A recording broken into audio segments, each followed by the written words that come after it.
আসসালামু আলাইকুম। পুকুরিডাঙ্গা একতা যুব সংগঠনের পক্ষ থেকে আপনাদের সবাইকে আন্তরিক শুভেচ্ছা ও অভিনন্দন।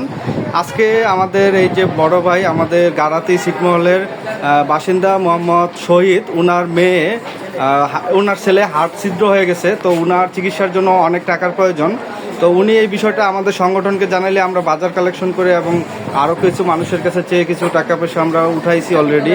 তো অল্প টাকার মধ্যে আসলে এই চিকিৎসাটা করা সম্ভব হচ্ছে না। তো আমরা আমাদের সংগঠনের আমাদের সভাপতি, সহসভাপতি, সেক্রেটারি তারা পার্সোনালি কিছু টাকা দিয়েছে এবং সংগঠনের সদস্যদের কাছ থেকে কিছু করে টাকা নিয়ে আমরা ওনাকে কিছু টাকা ওনার হাতে এখন তুলে দিচ্ছি। তো আমাদের এই মুরব্বী এখন ওনাকে কিছু টাকা উঠায় দেবে।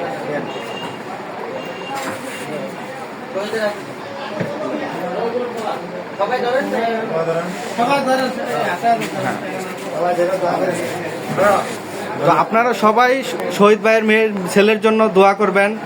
ছোট বাচ্চা, কত বছর বয়স ভাই? 8 মাস বয়সের বাচ্চা, সে তার হার্ট ছিদ্র হয়ে গেছে। আর আপনারা কেউ যদি তাকে সহযোগিতা করতে চান তার সাথে একটু যোগাযোগ করবেন। আর যারা আপনাদের সামর্থ্য আছে, যার যতটুকু সামর্থ্য আছে সেই পরিমাণ সামর্থ্য দিয়েই আমরা আশা করব শহীদ ভাইয়ের পাশে দাঁড়াবেন। তো সবাই ভালো থাকবেন। আসসালামু আলাইকুম।